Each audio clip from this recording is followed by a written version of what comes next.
And with all that sorted, let's jump into it. So, does anyone have any questions about their sheet? Because that's the other thing. Like, I have a bit of City of Mist knowledge. There's some people in here who've played a lot of City of Mist, so don't worry if you've played no City of Mist, because we'll be able to like work through and figure things out as we go along. So, don't worry about that.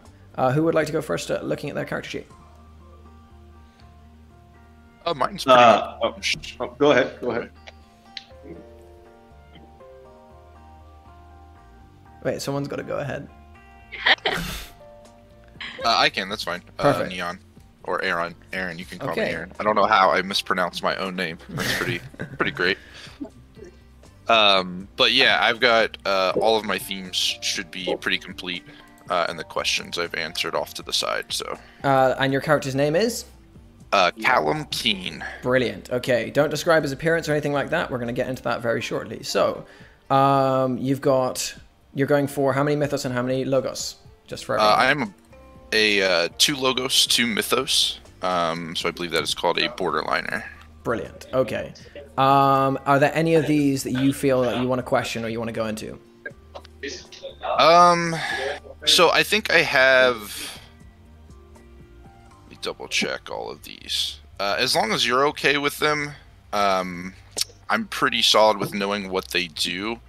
I would like to put a kind of caveat on my divination theme. That's the one I was about to ask about. Question A? Yeah. Yes. What's that mean? So the way that it tends to work is like it's based upon a certain day. So he would get a feeling of that day, and then once that is kind of gone, I don't think that would be able to be used. So it's kind of a once per day kind of caveat. Brilliant. Are you happy with me homebrewing some stuff around that as well, like side stuff? Oh, absolutely. Perfect. Absolutely. Okay. And if you see the weakness tag, he has already seen, due to his awakening, a certain vision that has not come to pass. Brilliant. Okay. I'm going to say that you haven't seen the specifics of that. You've only seen very little smidgens of it. Okay. Is there any other questions you have before we move on? No, unless there's anything that you need clarified. I think I'm pretty solid with what I've got down. I think your thing altogether looks pretty solid. Can you give me one like sentence or one like summary thing that would describe him? So Cal is quiet. However, he's very observational. He keeps to himself, but he is aware socially of what's happening. He can talk if he needs to, but doesn't always require himself to. Interesting. Okay, nice. Who wants to go next? I could go next. Brilliant.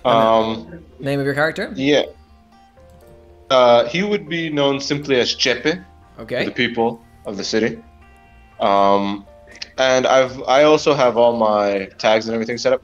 Mine might be a bit vague though, in the way that I answered the questions. I would go about trying to talk to you about, especially the Relic.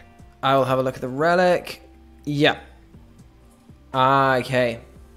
So, some of those I might want to tighten. They'll be okay for this session, but some of those might want to maybe put them a little bit more specific. Not because the thing with City of Mist is you want them to be specific, but not too specific. It's like a line in between where it can use it for lots of things, but not too powerful. I did have a bit of trouble with that. Should I tell you what they do now, or should we do that privately? For these ones, I think probably we should talk to them in private, because otherwise they're going to give away who you are. For the other one, for Subversion, these are just different names that I just named a few of the ones that I saw on Subversion differently. Like one of the first one was essentially just illusionary appearance. Then the other one is can't see me like in the dark or something. The last one is they have brilliant. a harder.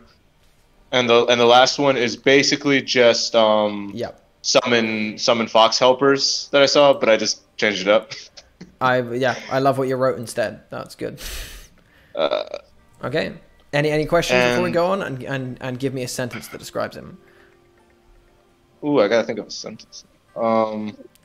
come back to you. Up So there, I would if you want. I would say that Jeppe is the opposite of the last guy in that he never shuts the fuck up. And you probably wouldn't trust him as far as you can throw him. But you know, he has his uses if you Brilliant. can make nice. And yeah, that's my character. Sounds good. Okay, who wants to go next? I can. I guess. Oh, Oh, go ahead. so Loki, then Go ahead. Casey, then last of all, God, what your name's changed to the Piano Man, but it's not. It's JW. Yes. There we go. Surprise. Okay, so we'll Okay. do Loki first. Is your mythos Loki? No, I'm joking. Probably No, my I'm supposed to give it away. one I am No. thinking about maybe the most is my mobility into Relic. Okay. Let's see. To what it is based off of. Yeah.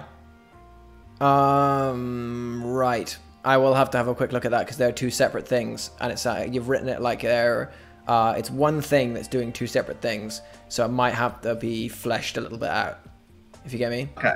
Because usually one thing would grow over time and become more powerful and gain all those abilities, but you've kind of built it as two separate powers coming from the one thing. Do you see? Okay. Which that might need some work. Same again, play with it for today, but change it later. A sentence that sums up your character and their name, please. Yeah, the name. Michael Harvey. He has a pretty face and likes to, and is a worker, but don't put him near a pretty face. He'll get distracted. And his name is Michael Hurley. Perfect. He's Okay. also very family focused. Very family focused, but can't be put near a pretty face. Got it. Casey, would you like to go next? Sure. My character's name is Ben. Um, We've actually got I two think we'd Bens already- in this campaign. yeah, I think that. But it's fine. Um, We'll find a way to differentiate. Mine, I mean, to be fair, mine's Bennington, but you can call her Ben. I think we had already been discussing like Yeah. my heat and like the things that I need to work on. I like the training and the mission. I think I just want to change maybe the wording of the power tags and maybe like what they do Yes. because I didn't know what I was doing. when And obviously, yeah, I you put need to together. get that mythos checked out. That's Yeah. one. Perfect. Yeah, but Okay. we're working on that. Can you sum up Ben with a sentence, please? I would say Ben is headstrong in the passions that she has, but still is trying to find her true sense of self. Perfect. So we've got a male Ben and a female Ben. I don't know how that's gonna work. All right. Okay. It works pretty easily. And then, last of all, JW, can you please describe your character? Well, just start their name and any questions about their sheet. Sorry, I keep getting ahead of myself. No problem. And yeah, you would know, everyone would know him as P. He wouldn't give his real name, even though it is Ben. Okay. And It's just the letter P. Just the letter P.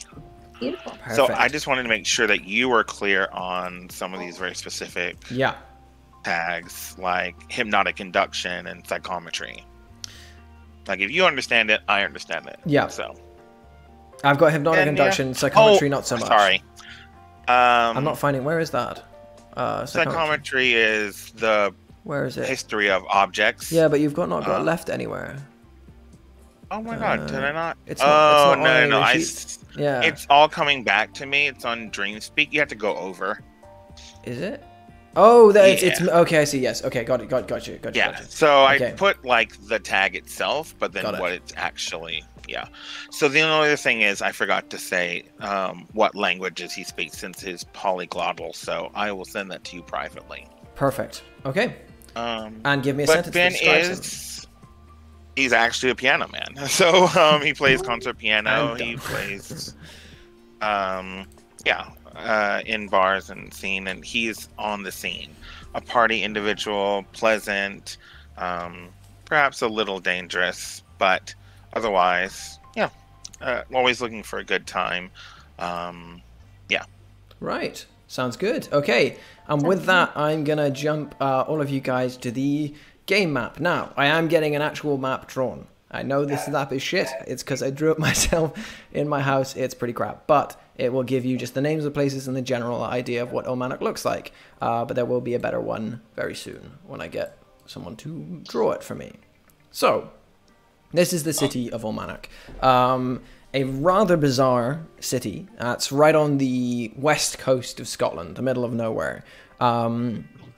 Quite far, in fact, from anywhere. However, it's kind of become a cultural hub for people from cultures all over the world. It's kind of a place where you end up if you're a bit of a misfit, which kind of works for this group, as all of you are kind of a little bit of misfits. Whether you grew up here or you're coming here recently, or maybe you came a couple of years ago here, you have now decided to call this place home.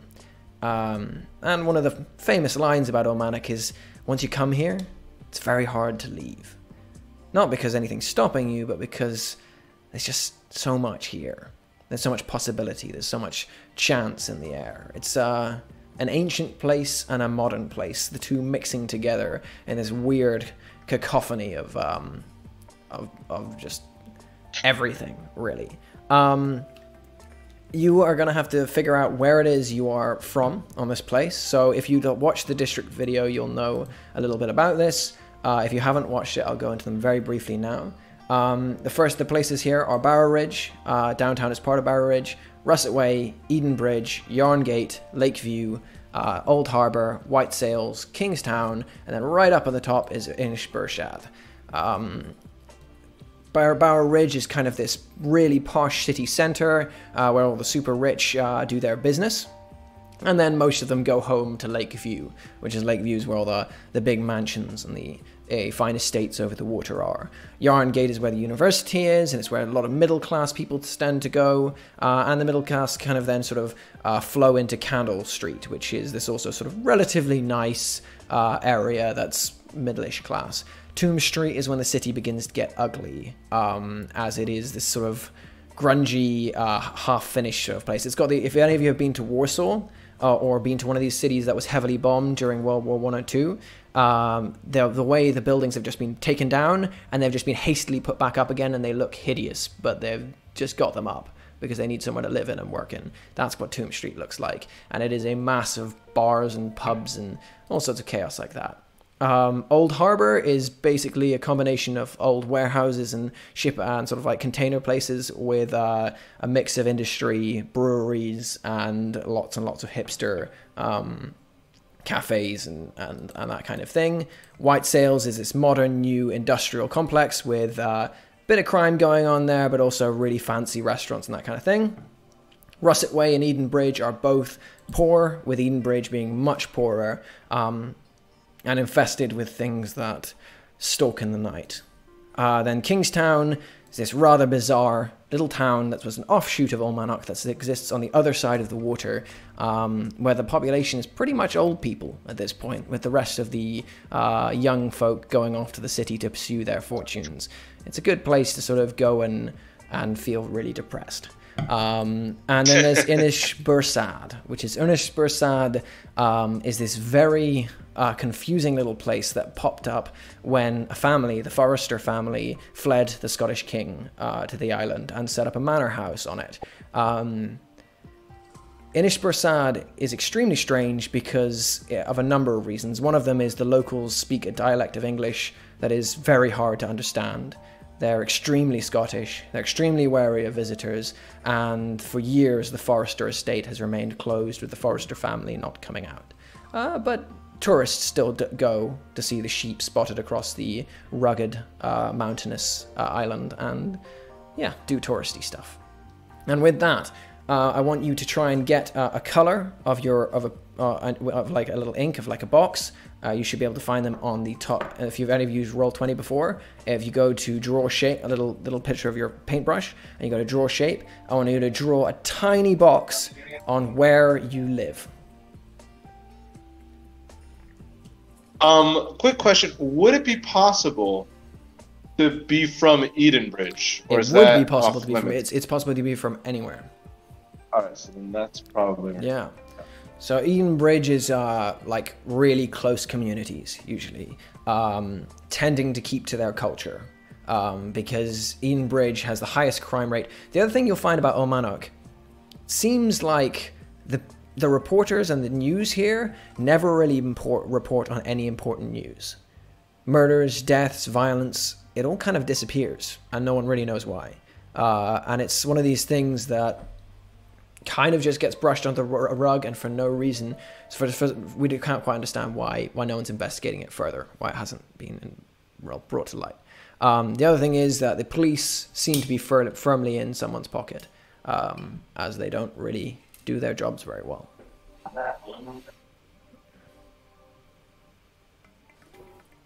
Okay, plan. We sacrifice the Devil's Rift to the Gate Guardian. Keepers. There it is. So, okay, so first of all, we've got Eloquent Ape, who is Chete? Have I said that right? Chepe. Chepe is living in Yarngate, right. JWP is living in right, Edenbridge. No, I was the one living in Edenbridge. So, right, okay, it's just other colors are getting mixed up with things. Okay, yeah. Yeah, I'm blue. Hold on, I'll change myself to red. So, tell me what color you are then. We'll just go through it that way, okay? I put it in the chat. Oh, yeah, let's see. Yeah, perfect. Okay, so you're in Old Harbor. Okay. I'm pink. You're pink, and you're in Tomb Street. Yeah. And Callum, you're in Tomb Street as well? Correct, yes. Perfect. Okay. And with that, is there any questions or anything that we want to go over about the setting or the lore or anything like that? Are we going to be forced to use Scottish accents? Because no, I don't know if I can manage that. So like I said, Almanac is a hive of different people. I'm kind of going with the lore that anyone you hear me speaking with a normal voice, they've actually got a subtle Scottish accent. And when I do a serious Scottish accent, that's someone who's really got a Scottish accent going, you know? It's like really strong. The rest of the people, I'll try and explain. But if you speak with a normal voice, you can say your character is Scottish and just speak with a normal voice, and we will all just imagine that you're speaking with a very subtle Scottish accent, or a tint on your words. Or you can be just someone from anywhere else in the world who's ended up in Almanac, or whose family settled here, and you just still speak with your own voice. Callum is Irish, so I apologize for whatever accent that I'm about to throw out into the world. I mean, I'm Irish, and I don't have an Irish accent at all, so... Yeah. I'm also Irish, but my Irish accent only comes out when I'm drunk. Are you actually Irish, though? Like, from Ireland? Like, in Ireland? No. Yeah. I do have Irish blood. There you go. So. Yeah. No, like, I'm actually in Ireland. That's why it's weird that I don't have an Irish accent. Like, that is sick.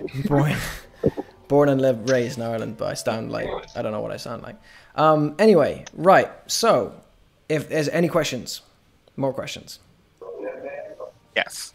Yes. So, two things. One, do you have like an excellent dynamic hotel in the, I think it's called Barrowridge, which is our downtown area?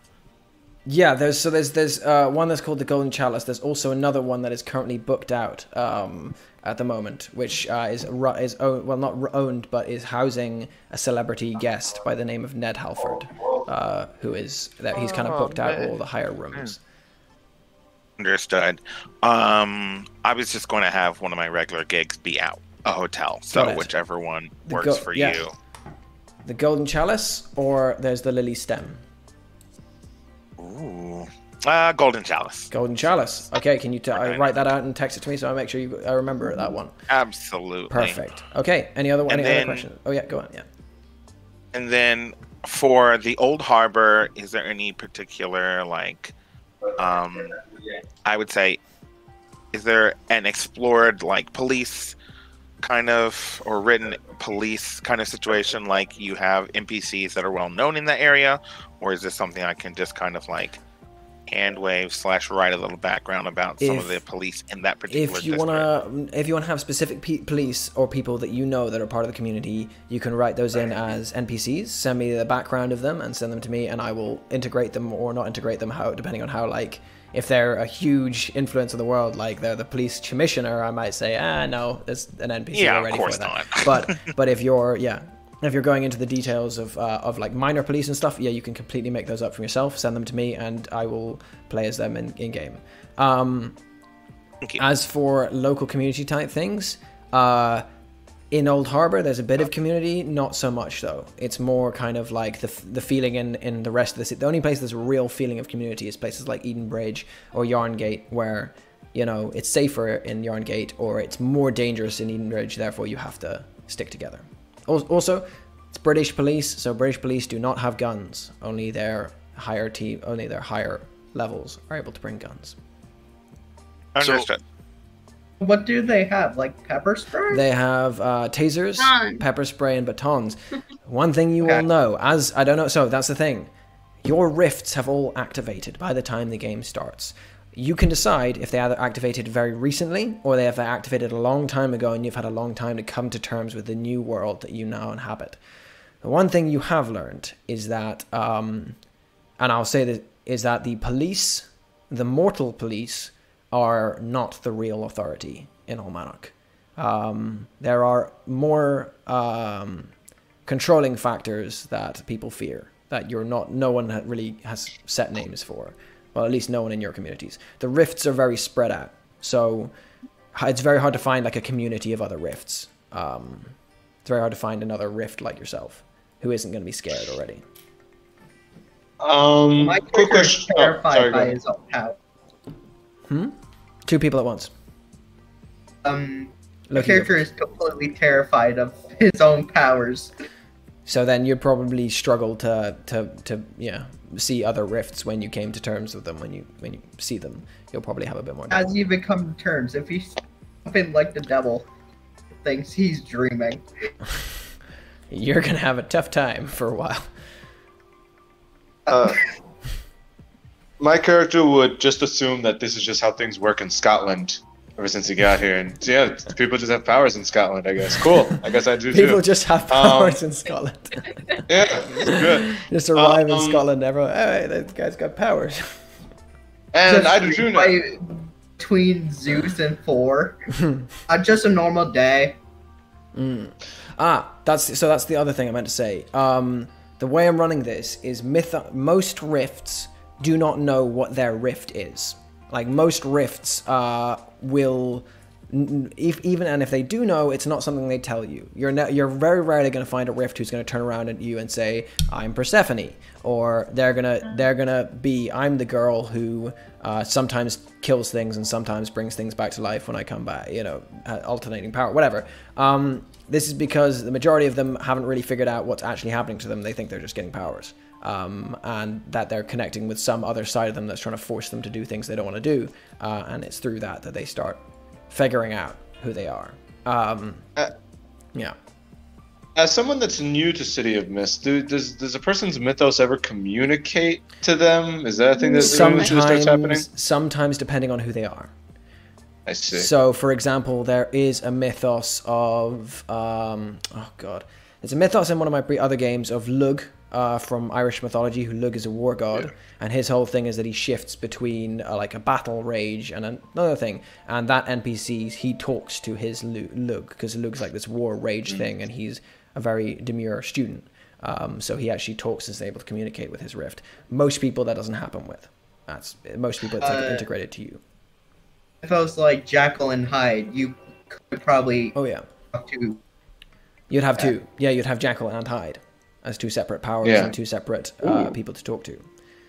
Individually aware of one another's existence, right? Brilliant, like you know that you have this part and they know that they're part of you. And at the same time, you can also have someone who's like one of the bits I loved in the City of Mist book is there's a character who's the rift of Romeo and Juliet. And her whole thing is that she uses her powers to cause tragic love to happen. So she causes tragic lovers to kill each other. So her version of the Romeo and Juliet story is not the story of she could be a rift that has Romeo and Juliet in her head, both like compelling her to find love, but she's the version of the story where it's just an impulse to recreate the story of Romeo and Juliet rather than the characters. Does that make sense? Yeah. Gotcha. Yeah. Another question about Edenbridge was somebody else mentioned if they would know any NPCs of their area. Ooh, I accidentally drew something. If I was living in Edenbridge for a few years, which is what I originally intended for my character for the start of the game, would I know any important people there? Is there anything I should know about Edenbridge? You will know. Having lived there for a while. Tell you what we'll do for that. After this game, you can send me a list of people you just know, as in like friends, acquaintance, that kind of thing. As for important people, we'll roll a couple of D100s, and we'll see the percentage chance of you meeting the important NPCs that are in Edenbridge. That sounds like fun. Okay. That sounds like a lot of fun. Right. Okay. Any other questions before we go ahead? Yeah, so, I mean, you've read my backstory where, like, I have some connections to certain people. Is there any establishments that they are connected to that I would frequent? As in like drinking houses and that kind of thing? Yeah, any establishments like they would own that they would frequent a lot that they would require me to go to. There's one bar called Seket's, which is right on the riverside, but it is like a grungy, hideous bar, and that's for like the lower management of that. That's like the very like the grunts go to there. It's got like this crappy Egyptian vibe to it. Very 90s. They just went to it with the theme too much. All right, sounds good. Okay. Any other questions? Particular like any particular areas of town that would be like the grungy kind of like gross places? Would that be like more of where I chose, or? Yeah. So Tomb Street is grungy and pretty gross. Okay, like it's this sort of like it's basically just the area that there was a very big bomb went off in Tomb Street many years ago, and the media drummed up, that was back when the media actually did its job, drummed up so much panic and fear about gang stuff going on in Tomb Street, which actually in comparison to the rest of the city was kind of minor, that most people kind of left Tomb Street and the house pricing went down to nothing, and you have all these sort of mass built up buildings and stuff that have come up, grungy and rather ugly, and yeah, it's a bit also be like businesses and things like that there as well. Kinda, yeah, but they're all sort of like you know, horrible block office buildings and that kind of thing. It's Tomb Street's definitely known as the ugly part of town. It also, if you listen to the story at the start of the prologue, it is the place that is meant to be where Queen Nuala is buried. She's meant to be buried under there. But nobody's ever actually looked. Oh no, so there's if you look, Barrow Ridge itself it's like elevated part of town, and the word on the street is that it's actually built on an ancient Celtic barrow, which if you know anything about history, that's incredibly illegal to build on one of those. So there is a lot of wondering why that was possible, why no one's actually like investigated it, and yeah, there's a lot of stuff into that. Illegal things kind of happen a lot easier in Almanac.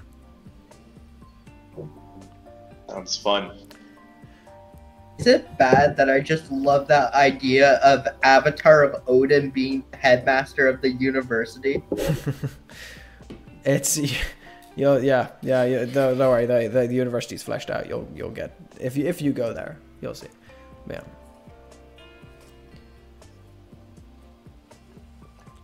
Right.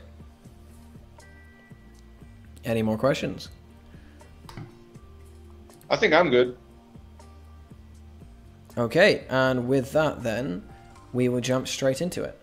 So, right. I'll jump back here. None of you have ever seen a dream, but dreams kind of take many different forms.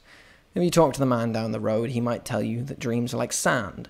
They drip between the fingers of a pale-faced man with black hair and eyes like stars. You might also talk to someone who tells you that dreams are a physical thing, that they break into your mind and set up shop there. One thing is known by everyone is dreams tend to be a mix of things. Some of them are liars, some of them are truth-tellers, some of them are warnings. But dreams rarely know what they are themselves. As the camera lights up It's going to begin underwater as a dream begins to awaken. The water is black and dark, and the dark silhouettes of fish can just be seen moving underneath the surface. Occasionally, the pitch black silhouette of a ship comes overhead as the camera begins to slide through the water, dark tendrils of weeds moving as the dream begins to follow its way out. It is in between liquid and darkness, a combination of the two. It is confused. It's been sent for something and it's not certain why. It's missing something. It's so fragile. Slowly it curls its way through the water, slipping from mind to mind of aimless fishes until it suddenly courses out into the surface and you can see it. Almanac, spread out across the land. It is right on the edge of the sea.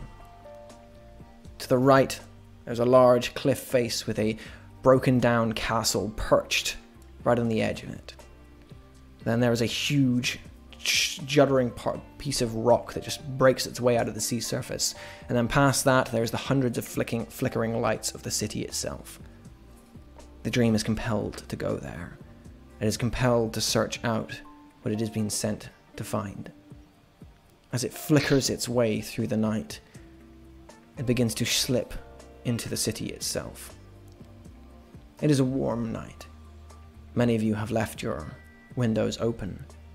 If not, the dream has to find its way upstairs and under doors to slip into the room that you inhabit. I want each of you, as we go through, to describe the room your character is sleeping in, what your character looks like, and what they are dreaming about, as the dream slips over their form and coalesces into their skin and begins to take hold. Who wants to go first? I can go first. Okay. Chepe would not actually be sleeping in a room at the moment, most likely on a street corner under newspaper and trash bags, as he does on most nights. But he's still relaxed. His clothing is a mixture of different things that he's probably picked up off the street or able to get off of other people without them realizing it. Out of everything that he has on him, the one thing that actually looks like it's worth any amount of money is a small pendulum, like a mirror, that hangs from a kind of necklace chain and is currently on his chest. Other than that, everything else seems very ragged and really dirty. His hair is super unkempt, as is his facial hair. He looks just dirty in general. He's dreaming about home, a desert area, clear blue sky, and he's chasing something. And he just can't keep up. As he looks down, one of his feet just kind of disappear in the process and he falls to the ground. But then he gets back up and he continues chasing despite the fact that he's now missing a foot. Yeah, that would be his dream. Right. Okay. Who wants to go next? So next, we would see Callum's room. It is poorly lit, but we can hear the sounds of whoever is on the outside of Tomb Street at this point in time. His apartment is a studio. Wooden floors. We see a table and chairs with a neutral-colored suit jacket hung over one of them. And in the corner, this bed that is stained with a mattress and a blanket that just has holes kind of everywhere. And we can see him tossing and turning. The hum of his broken refrigerator is kind of the only other noise besides the outside that we can hear. And in his mind, we hear the sound of muffled yelling, the banging on a door, but there is no sight. It is dark. And then all of a sudden, it swings open wide and the room fills with red. Stomping and fury can be felt in his head. And he tosses and turns continuously through this nightmare. Okay, nice. Who wants to go next?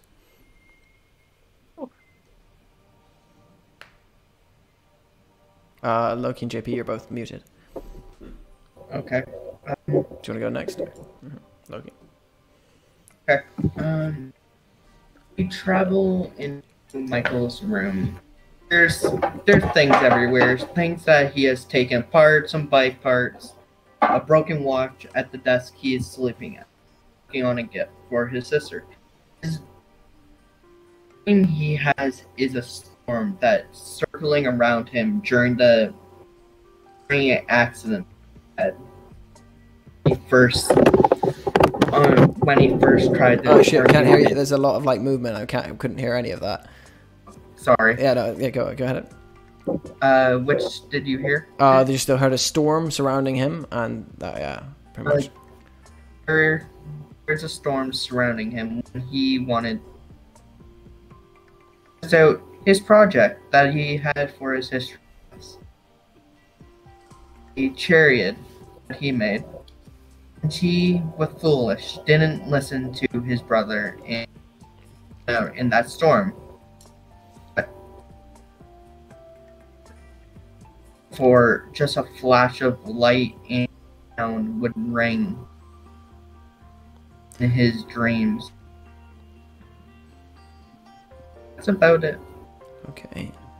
All right. It's like playing over and over. Okay. Casey, do you want to go next? Yeah, sure. So Ben would be sleeping in kind of like a back room of a business. Kind of like just a cot setup, a little grungy, a little damp. In that room, you'd see lots of miscellaneous tools and equipment, and the faintest smell of gunpowder.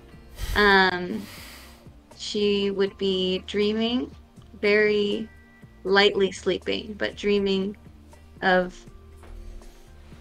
a rain pour, just a heavy rain pour, and darkness. And in that darkness, she would just listen to the rain, and then as she listens to the rain and the darkness, she would fall deeper and deeper and deeper into that darkness, and eventually she would just wake up in perhaps a sweat. Okay. Or something like that. Okay. JW, sorry. Would you like to go next? So the scene would come through an open skylight from a mid-range prefabricated condo. The scene would be a bed seated on the floor with no banister.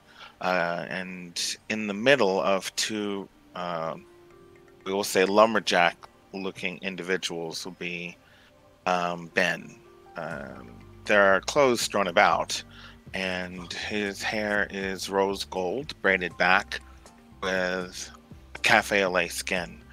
The dream sits on him, and his hand goes up and touches the wall and starts to move, and either letters or symbols start to appear. The lines themselves can be read, but the ink, if you will, is the night sky. And in that dream, we see a great savanna and a large group of people moving through it. They have a destination in mind, and leading them in a kind of ephemeral way is about a 10-foot tall Nubian beautiful woman whose skin looks like the night sky. She carries with her a cistern, and they are following her to a place. It's a dream that he's known before, and he's seen a continuation, but as soon as he kind of focuses on it, he can see her looking back at him, and he snaps awake. The writing on the wall fades, and he awakens like he has many times, confused. So actually for this, you're gonna be actually staying asleep, because those personal dreams that you have, that you're experienced tonight, are all interrupted. As you are deep in your own personal dream, the dream that we have followed from the beginning of this, has slipped into each of your rooms or slipped under your newspaper covers and slid into your skin. And as it does, the dream you are having begins to warp and change. All warmth is sucked out of it in an instant. You feel the feeling of water running over your feet and rising steadily.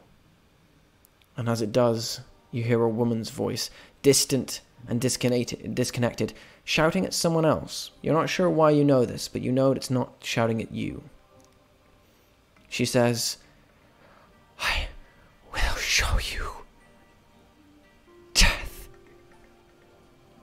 The water begins to rise higher. It is now at your knees, and it is freezing. And it is cold, and it is filled with dark shapes that are pinching at your skin and nipping at your clothes as they slide past, begging to pull you along with the torrent. The water begins to grow, the voice growing louder now, going, I never asked for this. I never asked to be taken. The water is now at your waist, is going higher. The hands are gripping tighter against you, and as you turn to look where the hands are pulling you, you see it rising out of the water.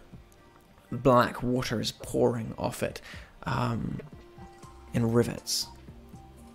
It is a building of black marble.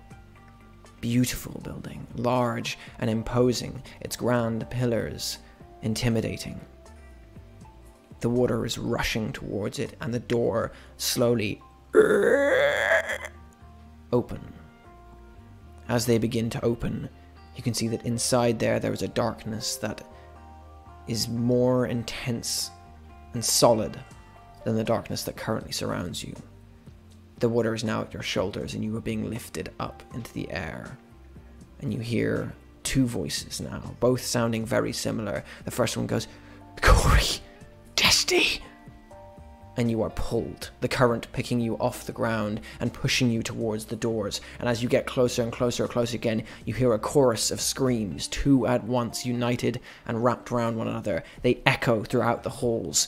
You are through the doors, and they slam shut behind you. And you are surrounded in water, and you are drowning. The hands are gripping you, pulling you deeper into the house of silence. And as you do, you get a feeling, like a voice, a different one, pawing at you, not saying anything while saying everything that it needs to. Go to the theater. She will be there.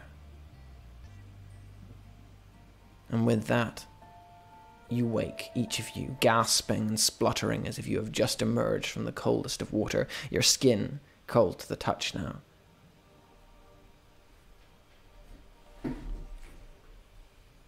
What do you do? I have a question. What's the weather like right now? Since I would be exposed to the elements. The weather is dry. It's relative. It's as far as Almanac and Scotland go, this is pretty damn dry. There's a tiny bit of drizzle, but barely any. So Cal kind of springs up. He's sweating, and he's looking around his room, trying to rub his eyes. He's seen things like this before in his sleep, so he's lumping it in. But then there's that last part, go to the theater. And I think he leans back against his wall, reaches to his nightstand, and grabs a carton of cigarettes, one in which he lights, and just starts ruminating on everything and the last words of the dream.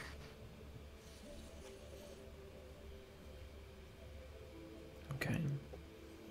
As you do, outside your door, you can hear the distant shouts of people on Tomb Street going, "Hey, I'm gonna fucking break your head in!" "What?" "I said I'm gonna break your head in!" "Oh, sorry, just had to be sure." And then they go on. For Chepa's part, he'd probably pull out a small, really dirty flask and chuck it away from him. Fuck me. I have to stop drinking so much before bed. He gets up and balance himself on his one foot and his false foot as well. Looks at the time. What time is it? I ain't got nothing else to do other than try to sleep. It's about Probably 1 in the morning. I ain't got nothing else to do, so I'll probably just start waddling my way towards whatever theater, trying to figure out where that is, because I probably have no idea where anything is in this city. I'm new here. Give me. So you'd know the general. Actually, no. You spend most of your time in. I'm gonna say, as far as theaters go, you don't particularly know many of them. What I will say is, when you start saying the word theater and start focusing on them, you know that it's none of the ones that you know of. It's none of the cinemas or theaters that are in the low, like the school, university theaters, or any of the lower. Something in you tells you that this is something bigger, something grander and more impressive, and someplace you've never been before. But give me an investigate check, please. Okay, investigate. With a +1 because you know the city. Oh wow! All right, so that's a 9. 9, brilliant. Okay, you can ask me for now 1 clue, please. Well, 2 clues because no, just 1 actually. Yeah, because you had a power of 0, so 1. Yeah. So what part of town would this be in, most likely? The town, you know that it is in Barrow Ridge. Barrow Ridge. It's in the center of Barrow Ridge. And what does the building look like? Would that be allowed? You remember it from your dream. Dark, imposing black marble. So I'm looking for. Oh, so and this is the theater that I'm asking about, like the building of the theater. Okay, so I'm looking for a dark, imposing black tower in Barrow Ridge. Well, screw it. I start waddling my way towards Barrow Ridge. Okay. In the early morning, hoping I don't get mugged. But even if I get mugged, it's not like they're gonna take anything off of me. Okay. Who wants to go next? What day of the week is it? It is now Tuesday. I need to get the exact date up here. It's on my other thing. Oh yeah, if we can guess, that'd be cool. I think Ben would probably wake up from that and be a little bit confused because as much as her dreams oftentimes involve water, it's not necessarily water that she's drowning in. So I think she'd probably be very confused as to what that was. Especially when she was having, would she remember the dream that she was having prior to this? You would remember that that was also water. Yeah, but you would remember your dream prior, and then you remember your dream. You remember your dream prior as well. So then, I think she'd probably just be very confused and trying to connect the two because she'd had the previous dream multiple times. That was a recurring dream. But I think when she comes to, she's gonna be very like sweaty and kind of just gross. So I think she'd probably just take a second, go to the restroom, try to wash up a little bit, splash her face with some water. And then I think that she would probably go back to where she was sleeping and take out a little journal and start writing the dream down and every detail that she could remember, trying to write them down because that's what her therapist told her to do when she has these dreams. And then I think she would probably look around and see if there was anyone else in the building, in the studio where she's living, perhaps looking for a particular person. And I think if she doesn't find him, then she'd probably just go back to sleep. You head into the sort of main room, and tattoo shops tend to be open relatively late, even in Almanac. There is one guy who's sort of tending the till. There's very faint music that's playing in the background that's been toned right down to you can just hear the odd little bit of it in the background. He's a heavily tattooed guy with slicked back hair. He's generally quite a nice guy though, but he's got sort of tattoos all the way up and down the right and left side of his arm. His right arm is all decorated with Celtic symbols and twisting Celtic hounds, and the left arm is covered with Pokemon and video games. The whole way up and down his left arm. He seems like he sort of started one when he was younger and changed his interests. He's got a big book of possible tattoos sitting out on the bench in front of him, which he is leafing through at the moment, and just sort of listening to the music. You know this is Marcus. Never have been mean that. I haven't narrowed down a voice for my character yet, so don't be mad at me if it changes. Well, actually, no. I'll cut here so that other people can do it. I'll just start talking to him and start to talking to him about my dream. Okay, we'll come back to that in a second. Yeah. What is everyone else doing?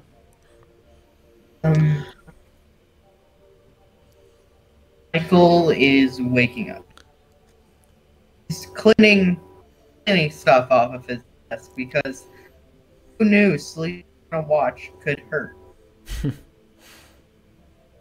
And he's generally getting ready, trying to sneak around so he doesn't wake up older siblings or his twin sister, because he can't really put up with her at the moment.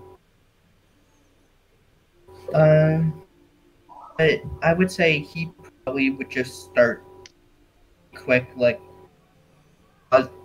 a shower just to dip his head in so he can actually warm up. And stay on the dream and made him feel freezing. I will say that the cold that has infested all of you, it's like in your bones. So when you put your head under the shower, the warmth like hits you and it kind of warms your skin, but it doesn't reach right into your bones, and you still have that weird sort of cold sensation on you, like this ache in your bones. And he starts to head to where? Look at the garage. Okay. Looks at this golden chariot. Somewhat broken. And he would go towards it, or just placing a hand on it, pulling away as a quick surge would fill his body. And then he would start to leave, going towards the feeder. Towards the feeder? Is that an American thing? Oh. What's a feeder? What was the place? The theater. Oh, I thought you said the feeder. Sorry. Okay, how are you getting to the theater? He's probably just walking. Okay, you live in... where do you live? Yearns Gate. In Yearns Gate? Yearns Gate, right. It's quite a walk. It's about probably going to be like a 2.5 hour walk if you're walking. There are buses and stuff, but they're late night. And he's probably going to get a cab. Okay. That will charge a bit of, that's going to charge a bit of money onto like a student, but if you want to pay that, you can pay that. You can pay that, yeah. Okay. Your driver pulls up. You see a massive Russian-looking guy with spiky tattoos down one arm, who barely fits into the seat of the car. He's playing music quite loudly in the taxi as you clamber in. He just says your name, and the rest of the drive, he doesn't say a word to you at all. You try to ask him any questions, he just goes, grunts, and keeps driving you on. Okay. Does it seem like he knows where he's going? In the city? Yeah. He knows where he's going. He does. Okay. Definitely seems like he knows where he's going. JP? JW? Why am I saying JP? It's because P is the character name. Yeah, we'll get there. Yeah. Sharply awakening from the dream, his body can't react to it. He still feels the heaviness from the pills that he took before he went to bed. So his mind is alive and awake, but he can't really move his body. And tears are rolling down his eyes as he's staring at the skylight, looking through the dream. I'm going to do an investigate roll to see if I have... Well, to investigate the dream itself. I write down all my dreams in a journal. Brilliant. Okay. The other bin, so. And I'm going to use... Where am I? Here I am. Eidetic memory and a golden ear to try to hear in the dream or like recognize the voices if he knows them, or perhaps maybe something about them. Okay. Eidetic memory I'll allow. Definitely. What's the other one? golden ear. Yeah, I'll From definitely his allow training that. as Yeah, DM. God, yeah, definitely. And we'll investigate. Right. Okay, so it's a mild success. You can ask the questions with a... I won't give you a huge amount of information, just a little bit. What 2 clues would you like to know? Do any of these voices sound familiar? So that's your first clue. None of these voices are familiar, except for the last one that said, go to the theater. You focus on that voice. It sounds like a combination of everyone you ever cared about saying at the same time, in a comforting way. Okay. Then, having worked in Barrow Ridge for a couple of months, I would imagine I know you've driven where past this particular... place. This is the Right. Asphodel Theater. It is very famous, quite large theater in the center of Almanac. A bit of a hot spot for tourists. Something flicks in your brain, and you instinctively move to your computer and open it up and read that 3 days ago, the Almanac Theatre closed its doors. It was about to be opened up by a woman by the name of Samantha Helg and her family, who is taking over from a woman by the name of Esther Lemure. Samantha had big plans for the theatre, and she was going to make it into an impressive new performance. Out of the blue, she has disappeared from the public eye. The theatre has closed its doors, and there is no plans whatsoever to open up the theatre again.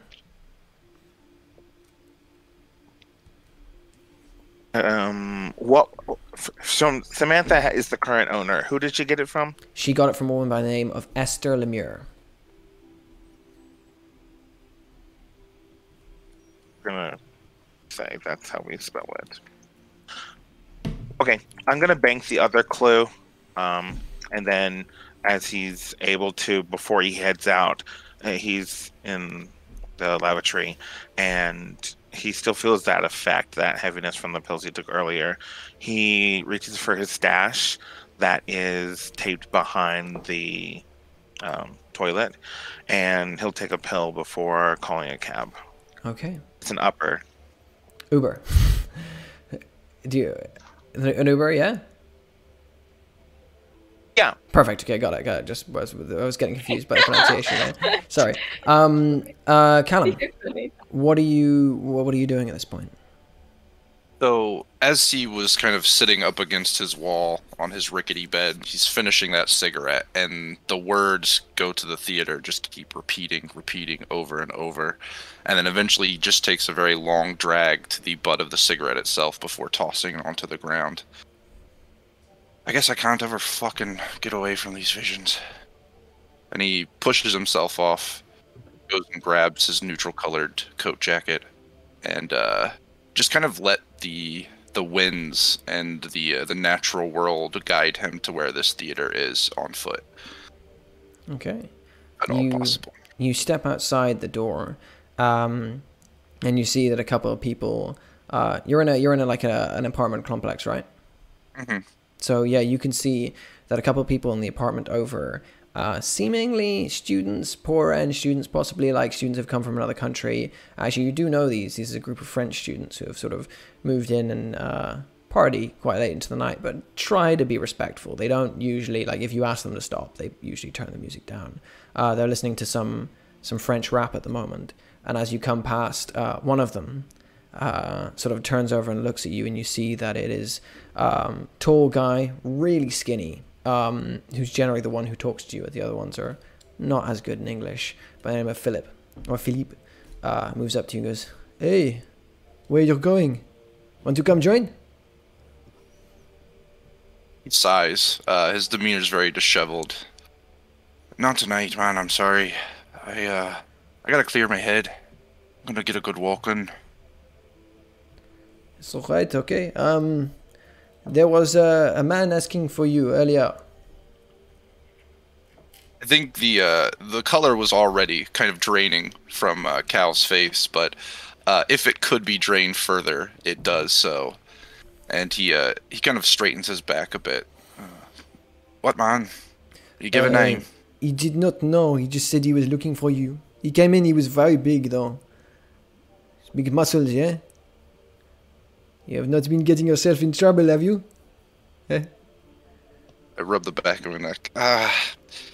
You know, I try to stay away from it if I can, but this is old Almanac, eh? This is true. Anyway, I will leave you to your escapades. He kind of just waves and continues walking down the street. You watch as Philip goes back into the dorm room, and as you are going down there, he goes, "Hey, he's leaving." And he just does his hand in the air, and they put the music up and up a couple of notches as you leave. Right. As last person, so Loki's on the way. The only person who's in on the way, Casey. Can you tell me what you're doing? Oh, I was talking to Marcus, who, by the way, we call Thor. Now Marcus could be his real name, but I was talking to him and just explaining what the dream was that I had, and I think I'd perhaps be inquiring about if he knows anything about particularly not necessarily a theater, but just I would describe the building as like the black building with the marble. Theater? Not too many of those. My girlfriend does a student theater down the road, but it's not the kind of thing you're thinking of. Maybe you said I had black outside. Yeah. Okay. I can't do the accent, so I'm going to do a different accent altogether because you guys are really good at those. No, I mean like it's like a black and has marble. Can you see? Maybe it's asphodel. Asphodel's writing, but that's posh.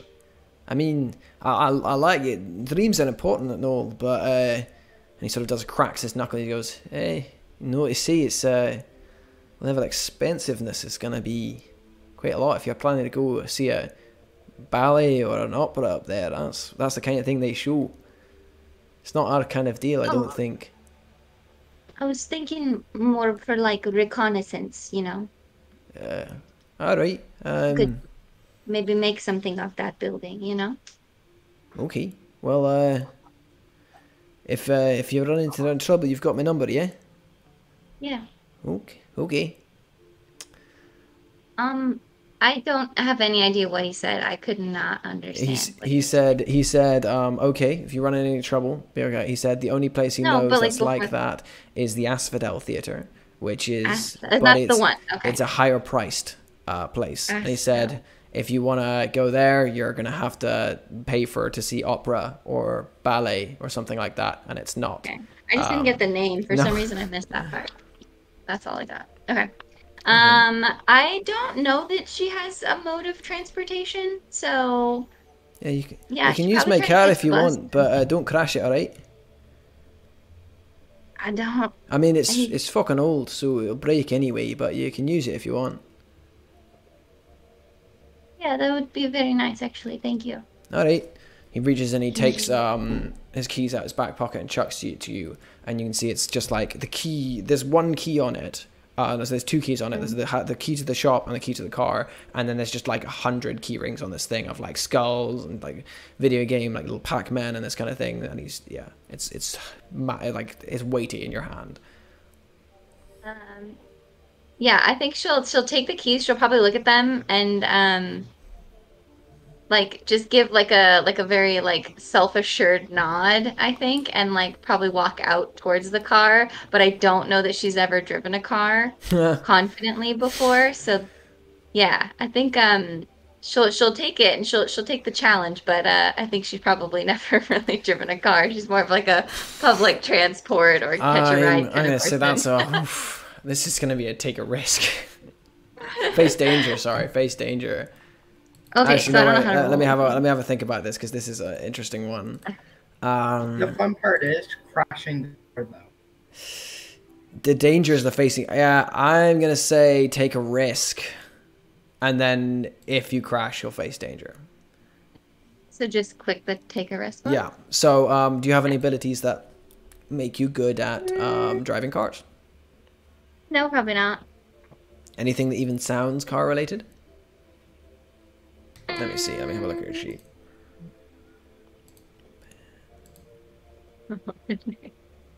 Okay, no, definitely not. Yeah. Okay, no, definitely not. Okay, no, definitely not. Okay, yeah, no, definitely not. None of those things. Yeah, no. Okay, so make a flat roll. So just click on the take a risk, and that is a mild success. Okay, Ah. I'm gonna say, the hard bargain is you managed to drive there the whole way there, but on the way you're gonna seriously like scratch up the side of his car. You okay with that? Yeah. Okay. So as you're sort of like pulling out, there's a couple of bits where you're... Luckily, Thor is modern enough to have gotten a automatic, which usually cars in Almanac are manual, as with most of the UK. But you do manage to get it out. His car is a mess of stuff, just like scattered bottles and bits of like half-finished drawings and stuff. You're slightly worried that he's been drawing while driving.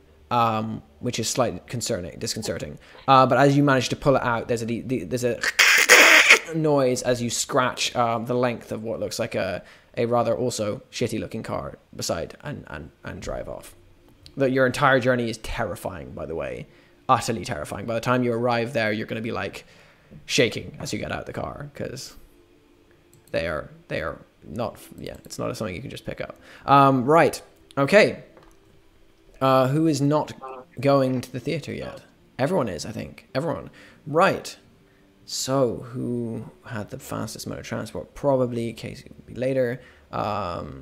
Loki, you'd arrive Definitely quite not soon. me. You'd arrive I am last. walking there. So the order for arriving is going to be probably... Callum, how are you getting there? Walking. He's You're kind walking. of just... Yeah, he's Just walking. letting the... Yeah. Okay. Well, then I'm going to say, first of all, it's going to be... Loki, then Piano Man, and then after everyone else is going to shortly arrive. Well, then Casey, and then the other two arrive a little bit later. Okay, as you arrive, pulling up to this, Thomas, you can see. Sorry, Michael. Sorry, you can see the building is exactly as you saw it in your dreams. It is flanked, however, now by buildings running on either side. A number of them are converted housing that have also been turned into like, not theaters, but like small performance areas. This is kind of turns into a festival area sometimes. The Asphodel Theatre, however, towers over all of them. It is like it's jutting out of the street. It almost looks like the great columns are like a hand that's reached out and like tried to grab some of the land of this street. Like each of the columns being like a big finger trying to like pull some of the land inwards. The doors are grand and oaken up a flight of marble steps, and they are heavily, heavily closed and shut. As your taxi pulls up, you pay your driver, and he goes, and drives off, leaving you there on the road. You notice that the street is completely deserted. Usually at this time of night, there would be people milling around or at least doing something. The only thing you can hear is somewhere down the street, a student is getting drunk and shouting something like, "This is the best night ever," or something like that down the road. You're not quite sure what's being said. But yeah, it's completely deserted. Lovely. It looks even more terrifying in person. Yeah, he's going to walk towards the feeder. You start stepping up the many steps. You see that the black marble is worn away with like divots for people's feet that have been scuffed over time. You get further up to the doors, and at first you think you're imagining it. But as you get closer, you can hear them. The subtle voices overlapping. I remember when I was young, I remember. Overlapping and overlapping. And you're not certain if it's there or if it's in your head. As you reach up to the door, at the same moment, P, you are arriving in your taxi. You see a figure is already walking up the steps of the Asphodel Theatre, his hand stretched towards the door. And I apologize. I don't exactly remember what Loki's character looks like. Loki, try to describe your character again. My character has some reddish brown hair with glasses and blue eyes, but he's wearing this kind of somewhat heavy-ish coat with the hood down and probably some work pants. Oh, Okay. Thank you. P will get out, seeing the figure there, and take a moment, hearing the student once again proclaiming what a glorious night it is. And he will actually take a few steps back and kind of look around to see if there's a place that he could observe the situation without getting involved. Okay, give me a sneak around. Sure. Meanwhile, the guy down the street is going, "He kissed me! Wow!" And it gets louder, and then he's fading away. does this sound like someone Michael knows? This is just someone very drunk who's having clearly a very good night. But it's So- very distant down the street. Give me a sneak around, yeah. What sneak abilities do you have? Yeah, because he has perfect timing and that he's undetectable, he'll make sure that he is avoiding any kind of observation. Right, 3 things. All of those, yes. Right. Okay. Okay, I've chosen my one. I'm not going to tell you what it is, though. So I'll just say in an alley near adjacent to the entrance, he'll he'll stand and lean against the wall, taking a moment to observe this person who's interacting with the large building. Okay. Loki, what are you doing as you reach the doors? The voices are getting louder and more intense now, and you know they're not in your head. I remember what my sister used to say. I remember the old He's tree going to try and outside. open the door. Your hand presses against the cold wood. No, scratch that. Freezing cold wood. Which is bizarre. It's a warm night. As you reach down, your hand inches from the doorknob. At this point, you will hear a screeching of tires as your car comes around the corner, Ben. And it pulls to a halt.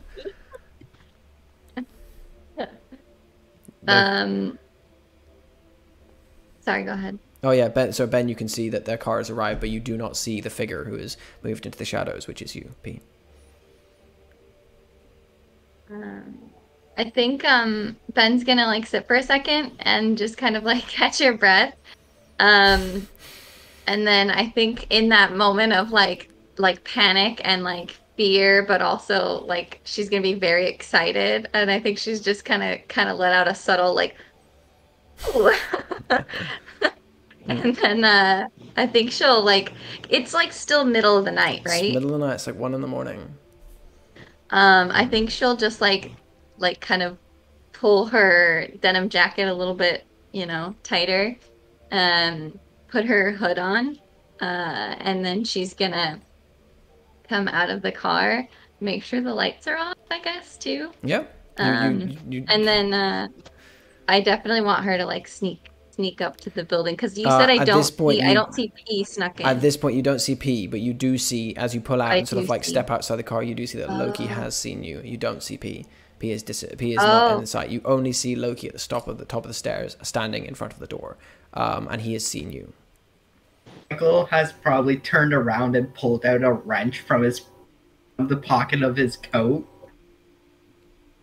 Because something like that usually means bad news. They suck at driving. You watch the guy at the top of the thing turns around, turns away from the door, and pulls a wrench out of his pocket. I think this is not my skill set. I think Ben's gonna like just kind of like put her hands up, kind of like this. I think she's gonna just kind of like bring her hood back off so that they can, see that she's a person. And I think I'm just gonna kind of like take a step back, maybe away from Michael, and then just stay like that for just a second to see what he does. What are you here for? What are you here for? Well, dreams don't know how to leave me alone is the good answer. I'm sorry, I cut out a little bit. Could you say it again? Dreams don't know how to leave me alone is the good answer. Dreams don't know how to leave me alone is the good answer. I think that maybe based on that response, I think she's going to start questioning the sanity of the person. Because, like, I think, like, I don't know, it kind of reminds her of some people in, like, you know, maybe some hospital settings. So it kind of, that, like, that response would be a little bit unconventional for her to, yeah. I'll say, what do the dreams tell you? Well, it would have been my normal dream, but instead... You need to be careful about moving the thing, guy. You need to be... Sorry. No, it's alright, just, yeah.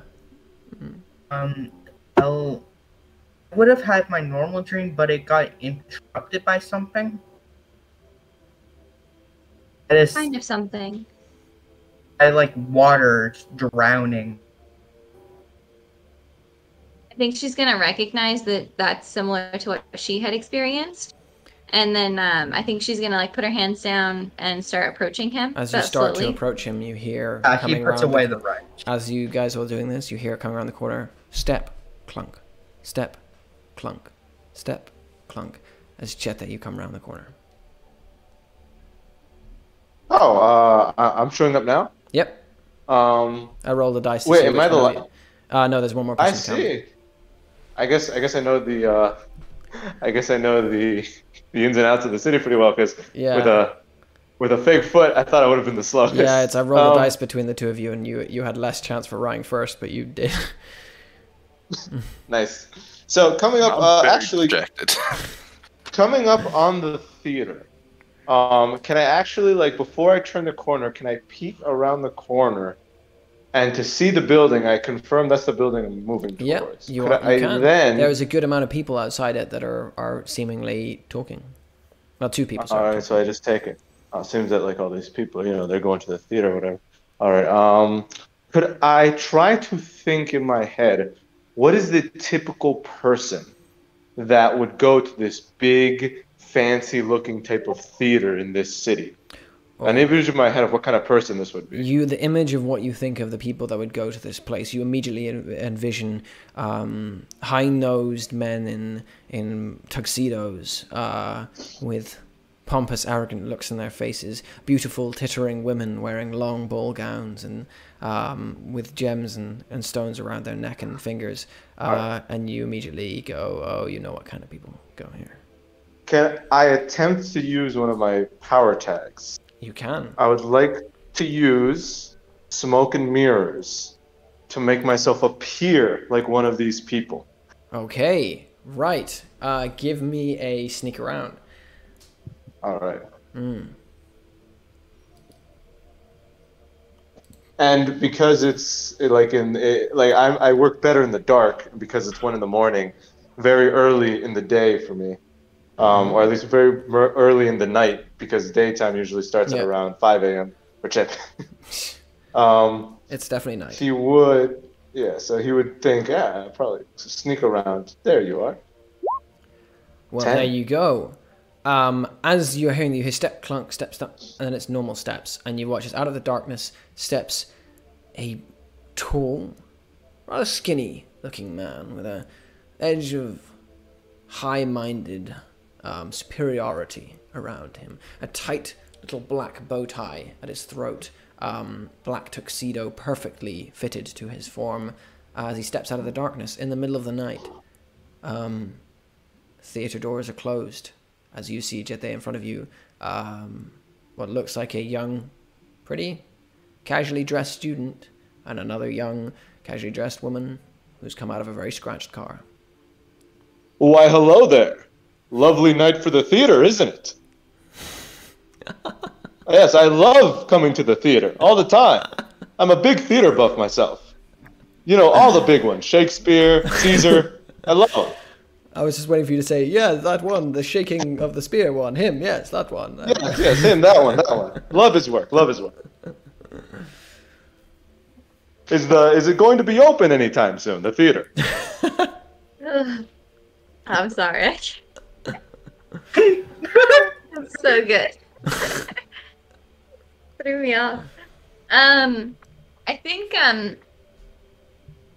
would we have heard him coming around the corner? You heard him coming around the corner, but I'm going to say that you're going to hear it. It's whether or not you paid enough attention to actually. So you definitely heard step clunk. Whether or not you paid enough attention to it to realize that it's changed into now normal steps is a different thing altogether. You know. No. People hear things and see things all the time that they never actually properly see or hear.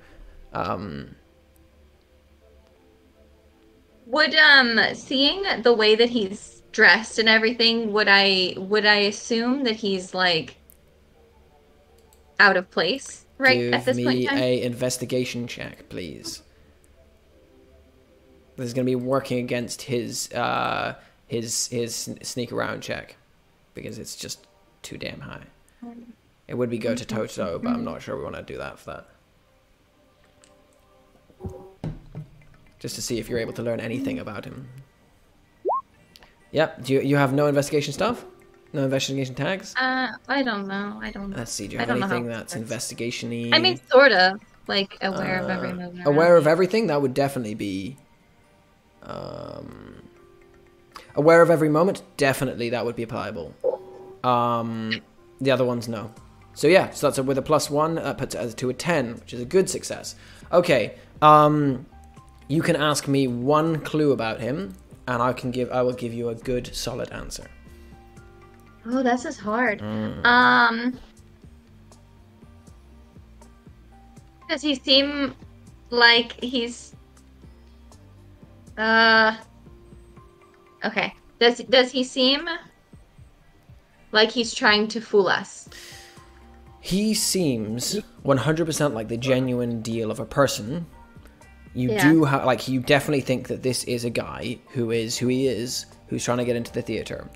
You do, however, get a slight tinge in his voice that lets you believe that there's something deceptive here. Just a little thing deceptive that he's maybe bluffing a little bit. You definitely think that he is who he is, though. You don't think he's anyone else other than this individual. But you think there's definitely something deceptive going on here. And as you begin to do that, from around the other side of the corner, stepping into sight, you begin to see the rest of the group now. Callum. You do not see P. P is out of sight. Cal is kind of like nervously flicking through his phone, checking for messages he might have missed, alluding to the gentleman that could have stopped at his door earlier. So I think he's like barely paying. You leaf through them, and you find one that just says Crow, and it goes, "We need to talk." And you missed it some time ago. You're not sure how you missed it, but it got lost in your phone. So I think he's standing in between, like an equal distance between like the church and the rest of the group. Not the church, the theater. The theater. So as you come around the corner, what you see is you see a busted up car. In front of it is standing a woman. On the top of the steps of the theater is standing a young man. And then coming around the corner, seeing both of them a little bit further away, is a man in full tuxedo and theater night getup. And as for the rest of the street, there is no one inside. So I think there's like this moment where he wasn't paying attention, and then all of a sudden he is, and he's walking right into this scene and tries to like dip off to the side, despite being already like halfway up to them, just to kind of see what happens. Yeah. Okay, go for it. Like everybody's trying to hide. I love the idea of both of you, Callum and P, both sneaking like really close to each other, and like being, when they reveal each other, they're both right beside each other. All right, we bump into each other. Oh, oh hey, I'm just watching the scene. Often. Oh, me too. So I think I don't really have anything for sneaking specifically. Most of it is when I'm talking, so I think I'm just gonna flat roll. You're just gonna have to flat roll it then. Yep. Oof.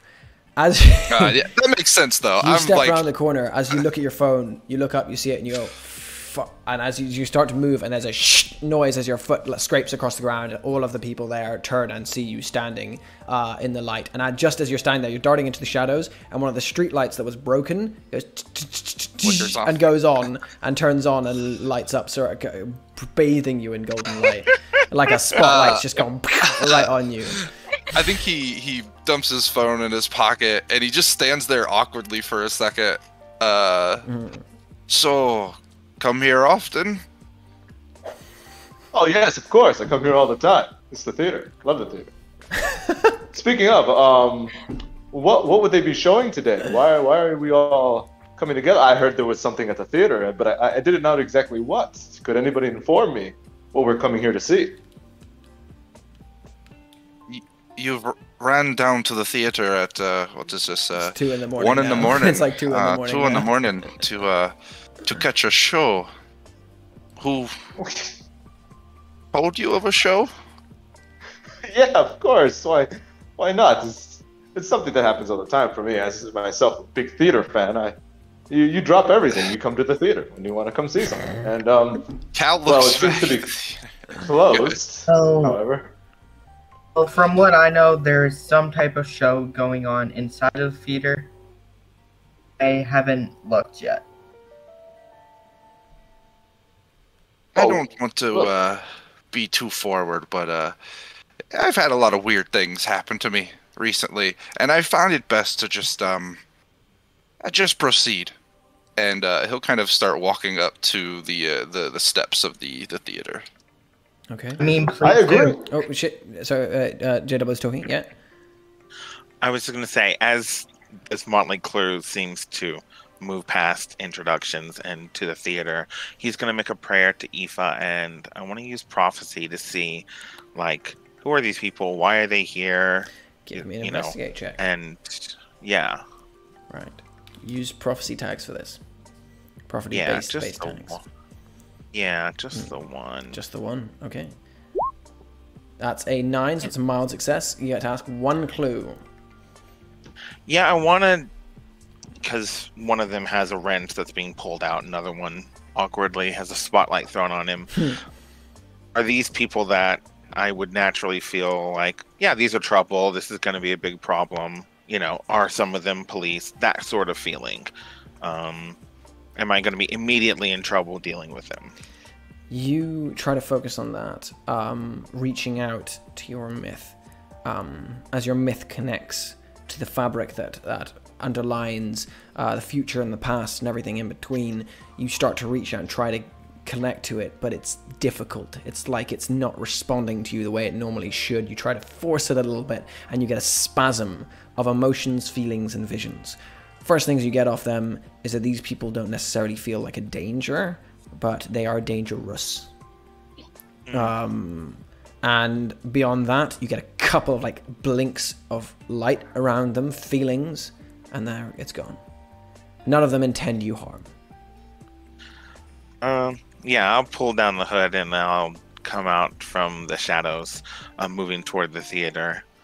And I'm going to move through the group in a general sense, just saying hi and going up to the theater door, I guess. You watch as a person just peels his way out of the darkness, just steps out of the darkness behind like a car or something, and just fades in and starts walking between the It's group. Mary and Joseph. What is happening?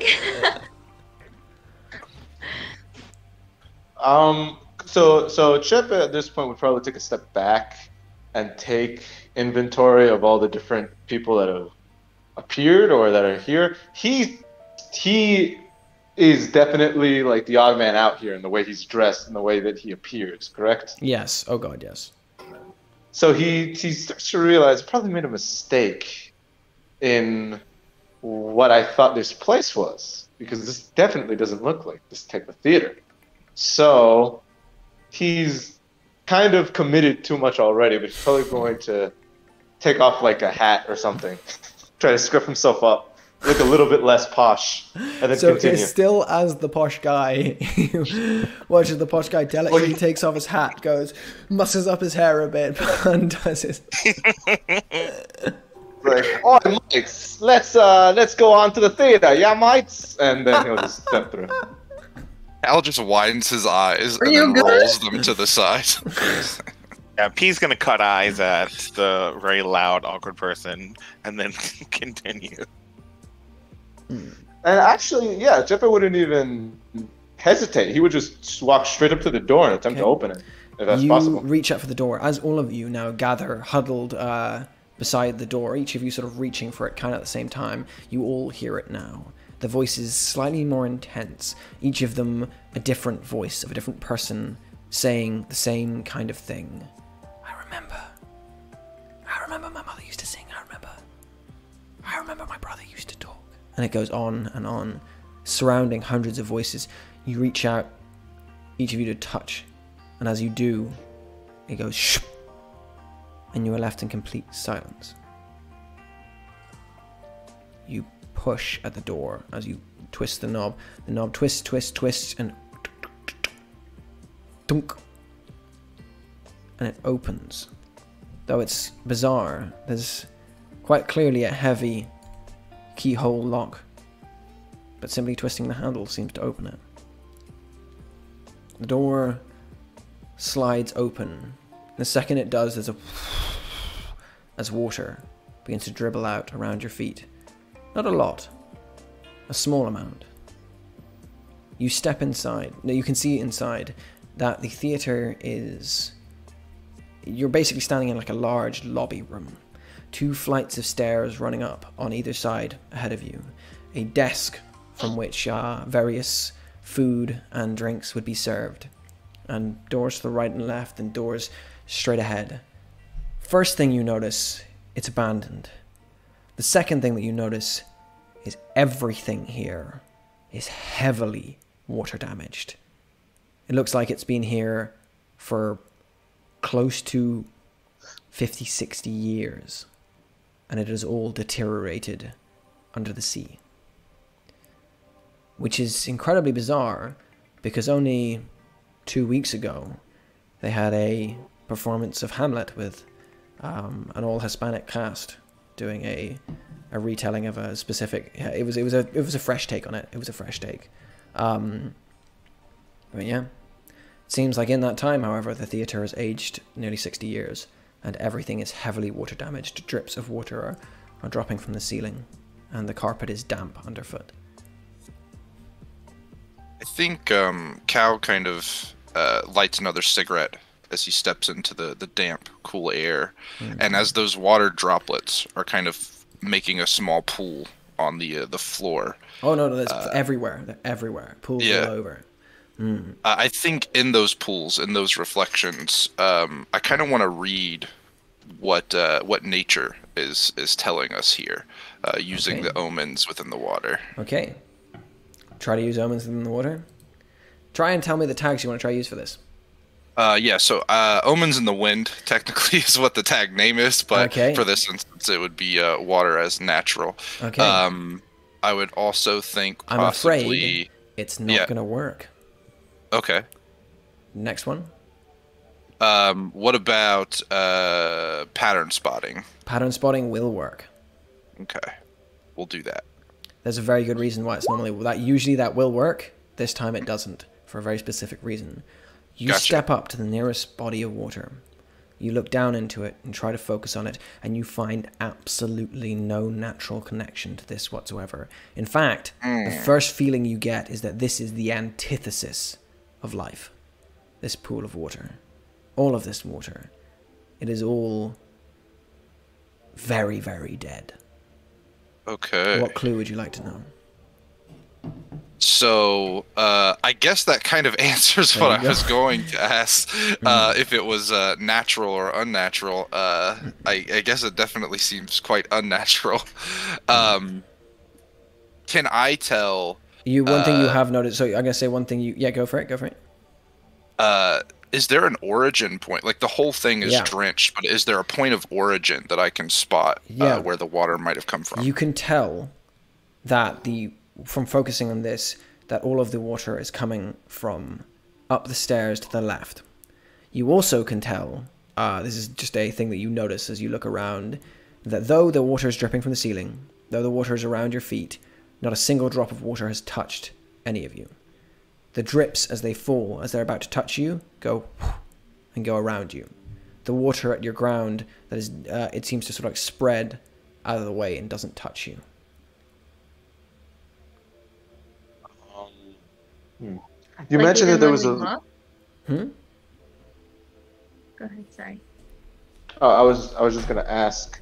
You mentioned that there was an area where they would typically serve food and drink. Was there any food and drink there now? Oh yeah, looking at behind the counters, there was various like containers that would hold food and drink, and they have all the food. There's nothing there at all. There's just sort of like smears of where food is decayed to the point where it's left like what's it called? Like a... I'll remember in a second. But like, you know, when like bread gets mold, there you go, like a mold sheen on it. Like it's just sort of like decayed into mold and made like an imprint on the glass. And when you look at where the wines are, the glasses are still contained, but they're like crusted over. Some of them still openable. I would grab one of the wine bottles. Grab one of the wine bottles. You hold it for a moment, and the glass goes and shatters at the top, and you're left with a bottle of wine. The wine looks inside, it looks fine, but the whole top of the glass is shattered as you broke the top of the glass off. I would like to take a sniff of the wine. Give me an investigation. All right.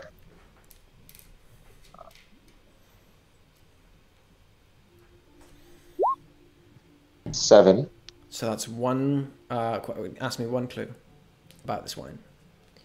Does it seem drinkable to my, You sniff it. whatever limited palate I might have? You don't know much about wine, but you sniff it. Yeah. It smells like wine. You sort of swirl it round. Looks like wine. Put your finger in it. It's wine. I would put my finger in it, then taste it. Yep. It's well, actually, for someone who's never tasted wine, it's wine. If you knew a lot about wine, this would be a damn good vintage of wine. It's just wine to you. I would probably turn to the others and simply say, probably best to aerate this. Just leave it on the table for now. And remember to myself to come back for it later, because I could use the food. Okay. Once everyone is through the doorway, P would try to close the doors. And then you try to close the doors. As you try to close the door, they seem to like move with you, as if the swinging is really easily, and they swing shut really easily. And as you do, they close, and you hear a and the bolt goes in and across, sealing you inside. And Oh, Nope. Go ahead. no, I was just gasping in real life. And I'm going to use my banked clue from the dream and Yeah. kind of try to locate a light source. Okay, you can tell there's no light in here at all. There is a source of this. Actually, no, that's not true. There is one light left, but very faint. And it is down past the ground sort of like seat, and down the stairs. Down the the place where they serve food and drink, and it's down the stairs into the woods of the basement. But the source of all the power of where this is coming from is up the stairs and to the left. Got it. You flick the light switch and nothing happens.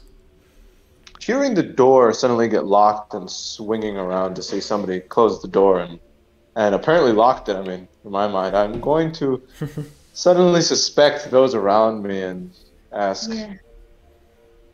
what exactly is going on? Who are you people? He is going to laugh as well. Well, what are we here for? Is the show going to start soon? I get the feeling that we are the show. Cal I'm pretty stands sure up. you are right. I think that's, yeah. It's a fair assessment. Cal stands take all up this from. Sorry, go ahead. Gonna take that information, think about it for a bit. He said, screw it, pull out a cigar. No, not a cigar, no, not a cigar. Just a really cheaply made cigarette, light it, and as he takes a puff from it, the smoke kind of envelops his entire body as he drops whatever illusion he was holding on himself, as he realizes he's probably out of his depth here to keep this going, and this is definitely not what he was expecting.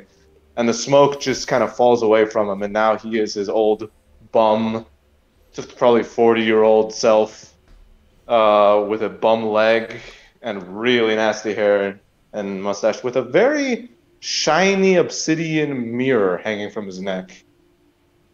Well, all right then. Let's see what we've got. And just keep smoking. Al stands up from the pool of water and turns his attention back towards the rest of the group. So it's clear we're all brought here by something. And judging by what just happened over there, I assume the rest of you have some sort of power, right? Is there any empty light bulbs that you can just like screw and grab? The only light bulbs are from like a chandelier up really high up, and P flicked the light switch before and it did nothing. Okay. Jeppe would answer to the question about powers. I just thought people had powers in Scotland. I'll just Honestly, looks at him incredulously. P is going to say that, well, we certainly know who the fool is in this play. I hope you're not referring to me.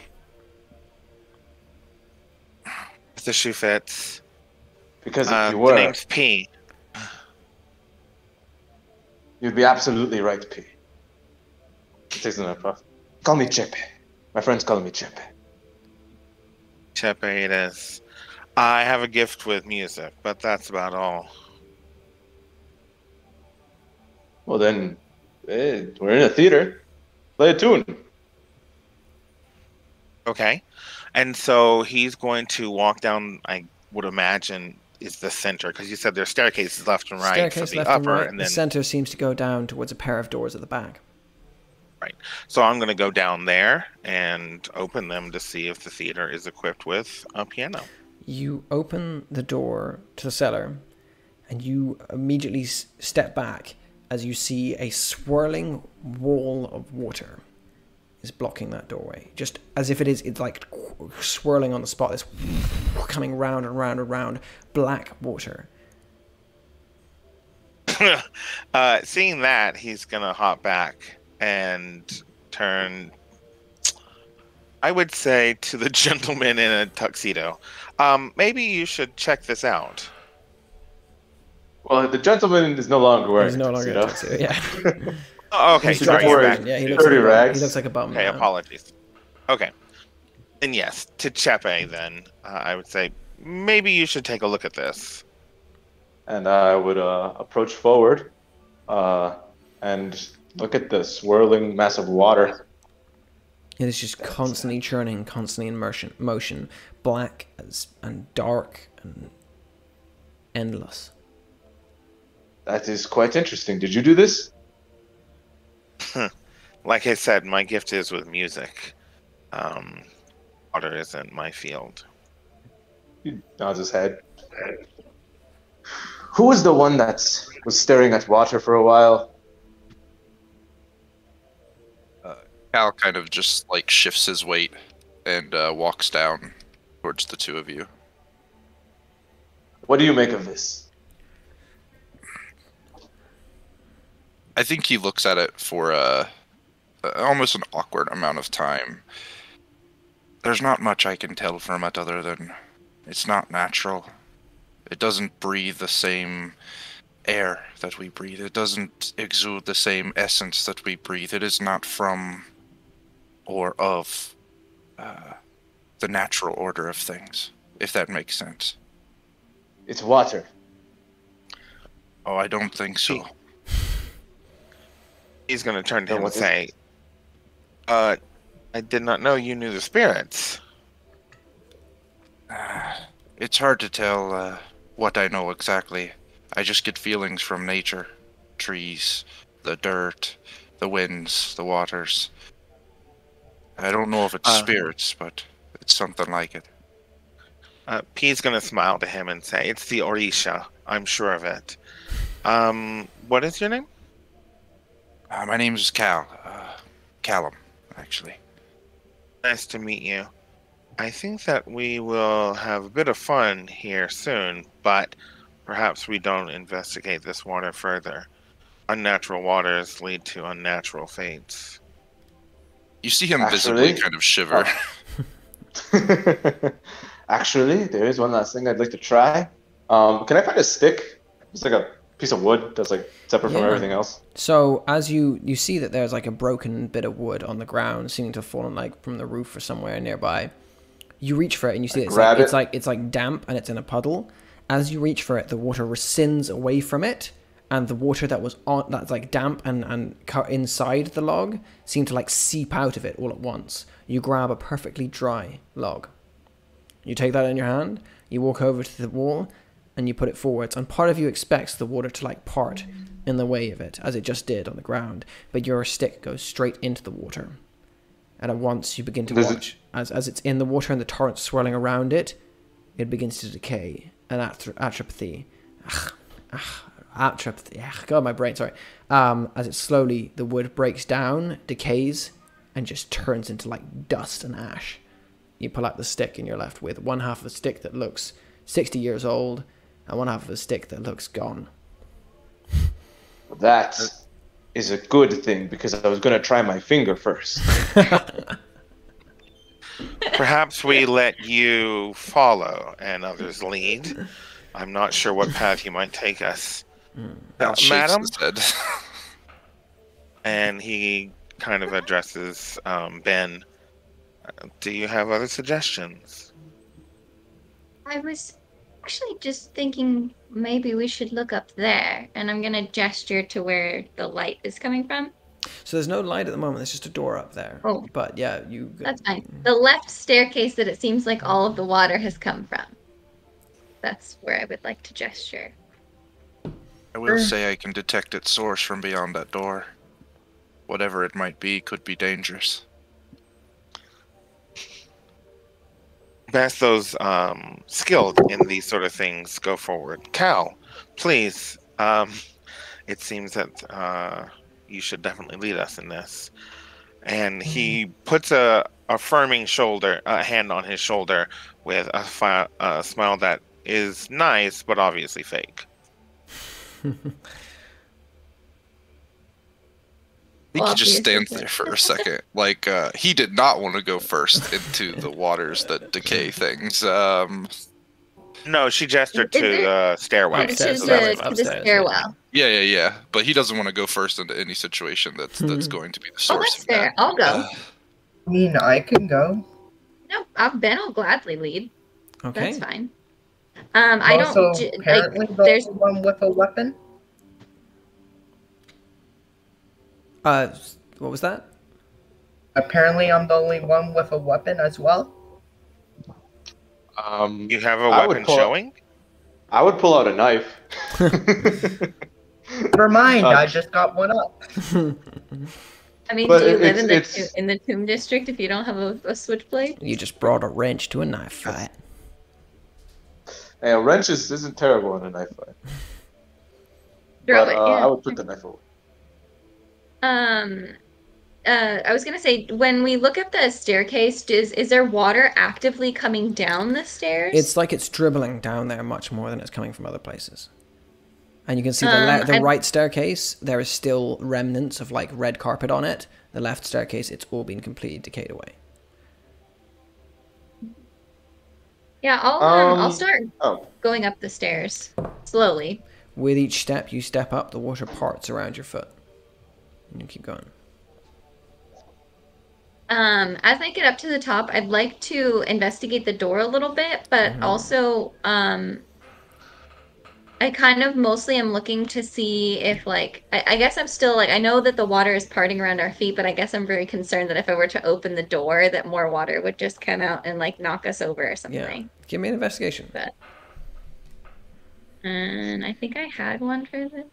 What ability do you have that's good for this? It's like aware of Aware of, yeah, movement. that one will work. Aware of everything. That's a good one. That will work. So you get +1. You have a look Oh at my it, God. and you have absolutely no idea what is behind that door at all. You have none. Can I just try the knob? Okay, you try the Is it door, the locked? doorknob. At once, the water sort of turns into mist as you reach for it, drifting away from your hand. You take it, you turn it, as the door eases open, and as it does, it collapses on itself and scatters into fragments of wood that collapse inwards. You find yourself in the doorway that leads to the higher sort of stands of the theatre. A bit that looks down on the stage, where the people who paid a bit more money get to sit. However, this area has been converted somewhat. You can see the stage far below you, and to your right, there is no chairs, but what seems to be the outline of what once was a bed. Beside the bed is a giant oak tree that is built up in the center of this room. Instead of leaves, it is pulsing hundreds of swirling eddies of water, black water, that are cascading upwards, flowing over the roof and round into a ball that is encompassing this whole area and leaving all of it untouched. The water sort of flows around the sides. Though you know that the moments before you came into this room, the water was enveloping all of it, just like it does the rest of the place. The tree is pulsing very faintly, like it's drawing in breath, like it lets it out.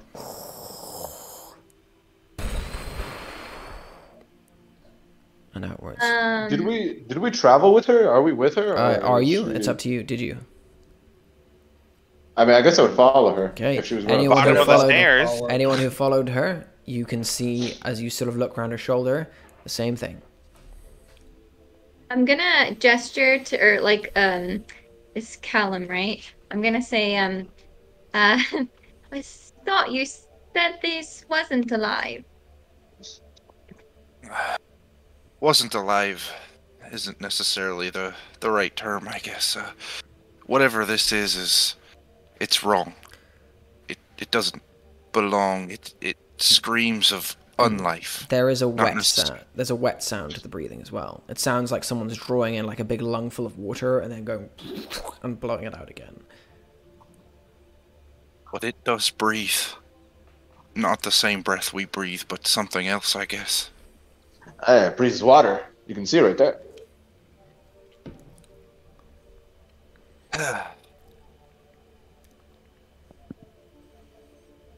I get what you're saying. I get what you're saying. In this area, is there like anything else other than just the tree? There is the remnants of what once was a bed. You can just see the sort of the metal outline of it. The duvet and mattress have all been decayed into nothing more than rags that trail off it, dripping the water. And you can see the stage. Oh, you see down. one thing. You see one thing completely untouched by the water, which is a very well-made shotgun that lies against the sort of the balcony beside the tree, and is beautiful carving across the stock of it. Michael is going for that. You're going for that? You stride across the room and take it up in your hands. It's a gorgeous piece of weaponry. You pull the thing and it opens up. It's a double-barreled shotgun, by the way. That's the other thing. In England and Ireland, when you say shotgun, it pretty much always means double-barreled. Open them. There is no cartridges inside. You close it shut again, and you can see that the carvings all the way up and down it are what seems to be various animals in various states of decay and death. And there is a single word written on it. Zdesti. Not in chat.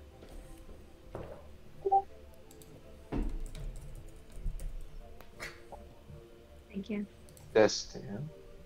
You had mentioned that there were no seats, right? There was like a bed or No something? seats. The seats have all been removed, and there is a bed. The remnants of a bed. It's like a decayed bed. A decayed bed, yeah. There's just sort of like the metal frame of it. And the rags of what once was everything on top of it. That sucks. I would have lied down. Something brought us all here, right? Like, we're not here by some sort of unusual circumstance. You all heard something or saw something, right? I I had would a say that's dream. quite unusual. I had a dream as well. Same. Yeah. We all had the same dream. Then, did anyone else? Do hear you the believe woman's in voice? murder? Oh my god. Do you believe in justice? A voice is surrounding you now, coming seemingly from a different part of the room at each time. He will kind of try to locate it when he hears it and kind of investigate. Give me an investigation as the voice goes, Everything was taken from me. Come swirl around. I want it back. Come swirling around again. Does that sound like the same voices that were outside the... The same voices that Because you were remember- outside, not the same voice that was in Yeah. your dream. Okay. Give me an investigation. I'm gonna tag my golden ear, but I'm also gonna tag my weakness of mystical distractions. Which so will put you on 0. I'm trying to focus on the voice and figure out where it's coming from, but this is a very distracting place, so... Gotcha. So usually with a minus thing, you usually get a power of 1, but because that would just be pointless with this for this specific check. Right, you were going to get 1 clue, so your result was a 9, which is a relative mild success. 1 clue that's vague.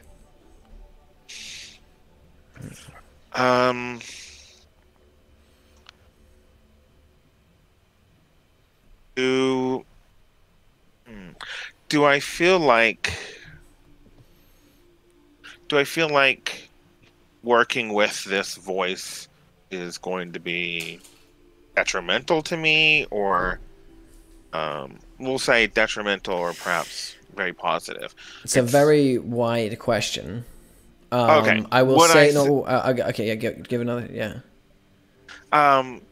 It's talking about murder and justice, so I'm thinking this is something involving vengeance. There's gods in my panoply about that. So do I feel like I need to be avenging something here, or... Okay. So I'm going to change that. So you're not going to get an incomplete thing. You're going to get a complete thing, but in response, you're going to be asked something as well. So the feeling you get off this is of a very powerful, very strong thing that has passed beyond the veil and is restless. And it is in need of the completing of something in order to finally come to that rest that it desires. One thing you can tell, it's not dead, it's between 2 realms. And one thing you can definitely tell as well is that whatever job this is, it will be dangerous, but with a being that is between 2 realms, the possibilities of reward become interesting. There are certain things that the dead know that the living will never know. And the things that the dead can find out.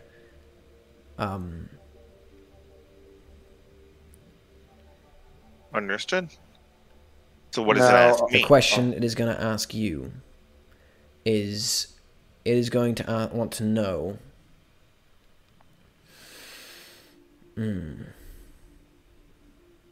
How do you feel about the way the world has treated you? I'm going to answer like it's someone asking me physically, and I'll reply that there is no justice in this world, but there is a hope for peace if we can rise above the circumstances. You say that. Your voice echoes into the darkness, and the water seems to ignore it. For a moment it goes, Every memory, every thought, every dream, every hope was tainted from the beginning. All I ever wanted was peace. it swirls around, and then you hear another final word that goes, Corey.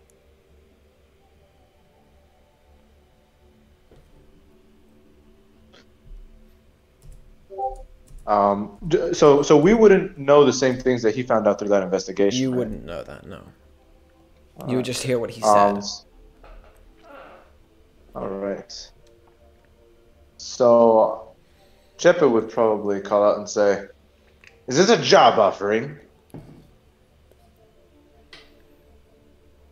You say that, there's a moment of Yeah. a lull, and then the water sort of and surges a little bit closer. The tree pulses and lets out as more water surges up into the roof, and the rifle seems to thrum in your hands, Michael. So it seems to surge, and without knowing, it clicks open, and this time there are 2 cartridges inside it. And it goes, This is a promise. A guarantee of my will. This is vengeance incarnate. This is certainty. it swirls, goes, This is the way it will be. And must be.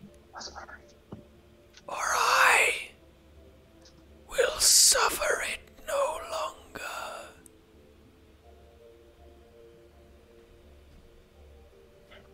Yes, that's all well and understood. But what do you want us to do? the water is getting closer to you now. It is swirling faster. Uh, The cartridges gonna- sit in front of you, by the way. Like the gun is open. There's 2 cartridges in it. He's gonna say, I think that we have to kill someone named Corey. I'm gonna wait for the voice to confirm. Do we get the feeling that like the voice, because we can all hear the voice, right? Yeah. Do we get the feeling that the voice is coming from the tree? It's coming from all around, but as you focus now on the tree, it is coming from the tree. Yeah. Okay.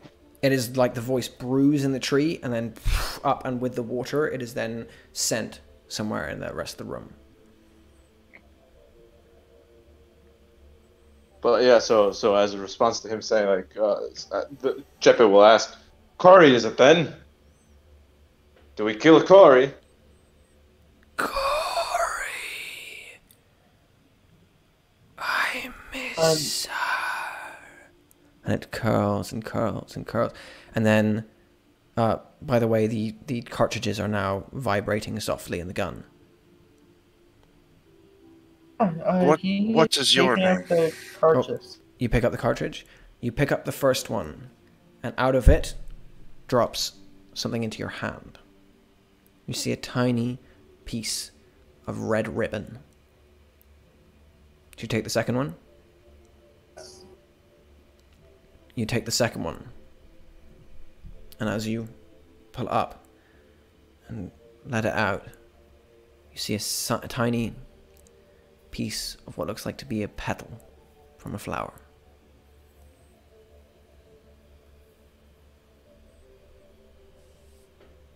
Okay. Is there a name that we should call you? Whatever you are. Other than justice or vengeance. Is there something more personal?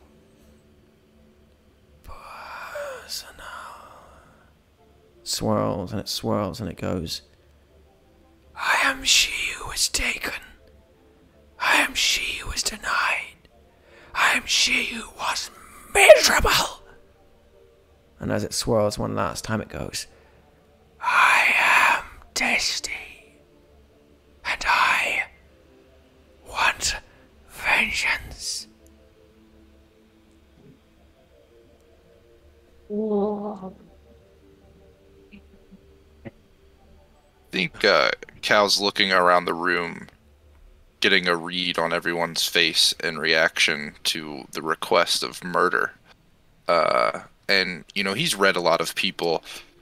Is there a way to, like, kind of look and see, okay, who is actually considering this? You can have a look. I'm not going to make this... Oof. Right.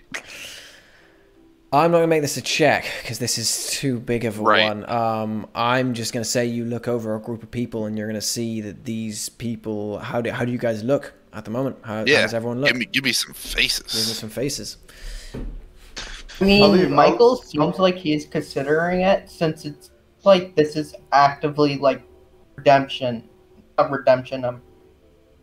This is taking something back, like trying to help this person pass on. He is stone-faced. I think that Ben's probably very, like, she's very confused and, like, taking in the situation, but I think that her faces just has, like, that of more questions than, like, answers, I guess, and not necessarily, like, a, yes, I'm willing to kill somebody, or no, I'm not, kind of, you know what I mean? All right. At that point, the Oh, water, sorry. by the way, the water is going swirling fast, and it's going... I cannot hold myself back any longer. We gotta... Leave now and consider my thoughts with your actions. Wait. It's all good and everything, but How close is the water? what can we? The water what is can we- getting What do we closer get in and return? closer with each second. Yeah, Pete's gonna run. You get one last question before you run. What's your question? What do we get in return? I can give you a glimpse of eternity and whatever that entails. All right, deal. Okay, let's go. And I start wobbling out. You right? As you start wobbling out, it is like a great arm that has been holding this water back. Let's go. The water begins to and surge in from all sides, immediately pouring up over the stairs as you guys begin to run for the door. As you are coming down the stairs, the door begins to open up as the water begins swirling behind you and filling the space. And once, as you reach the door, the last thing you see as you look back is the water just pouring back into the lobby room, surrounding everything, churning and making the chandelier shake and swing as the doors go close, and all you hear is the whoosh of the water filling the space behind you. You stand in the open, and the doors are shut.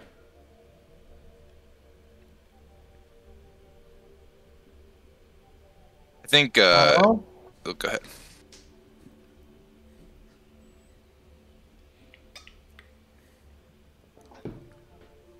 All right, after Cal has kind of surveyed, you know, he looked over everyone's face in that room and saw the various, you know, emotions and non-emotions.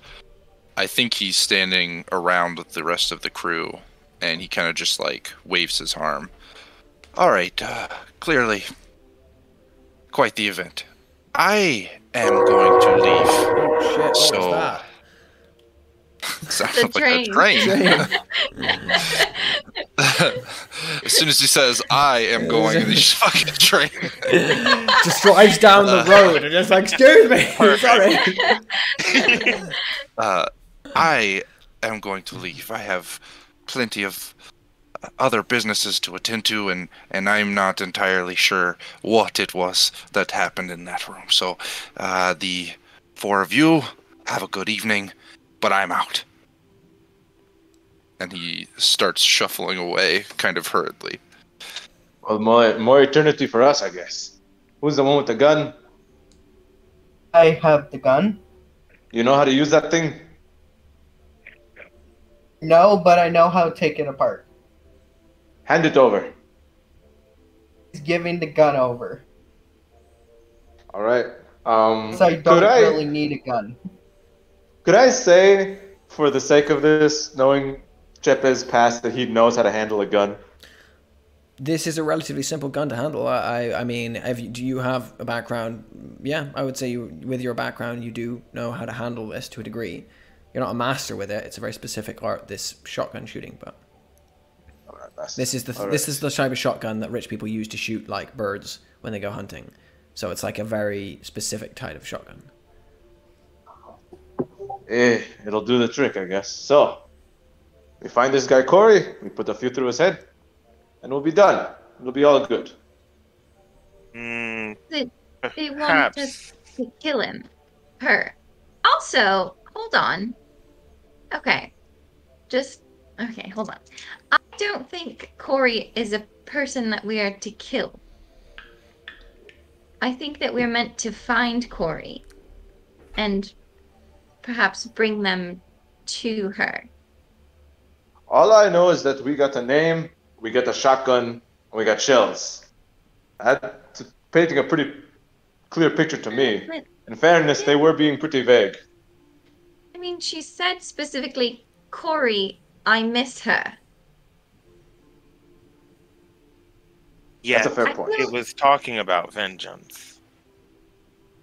Perhaps we could always bring this Corey, and if execution is required, we can do that later. As Callum Maybe reached the something bottom, happened as Callum reaches the bottom of the stairs, there is a noise, kind of like a, and you hear, and out of the darkness, several glowing circles appear, and 4 men step out of nothing into the air between you. They are all wearing black cloaks with black flat caps on their heads. They all have a symbol on their shoulder of a silver rose that is surrounded by thorns that are strangling it. The first one is tall, bit of stubble on the side of his face. You look that he's got a cigarette to his lips, smoking, and you can see that he's got a hair lip as well. As he steps forward, this halo of smoke surrounds him and sort of coalesces in his hand into the form of a sword that he holds, like a blade made entirely out of smoke. To the left, you see a figure with the head of an eagle and with what looks like a rifle in its hand. To the right comes a giant blue-skinned man, his flat cap barely fitting on his malformed head, 2 axes in his hands. And then behind that is a woman, lithe and deadly. She carries what looks like a pistol. As they step through, one by one, the portals behind them shut, and the person steps forward and goes, "All right there. You're under arrest for the killing of Samantha Helg." Fucking get him. And that's where we're ending things tonight. Oh, God. I was about to say, could I change the game? I'm not going back. What? In fact, that was one of my original tags. I'm going to change it back to that. I am not going back. I'll never go back to prison. I'm not going back. Good tag. Dang. And we will continue that game 2. Well, game 1. This was 0. So. What? Oh my God, that's so good. That was I agree. amazing.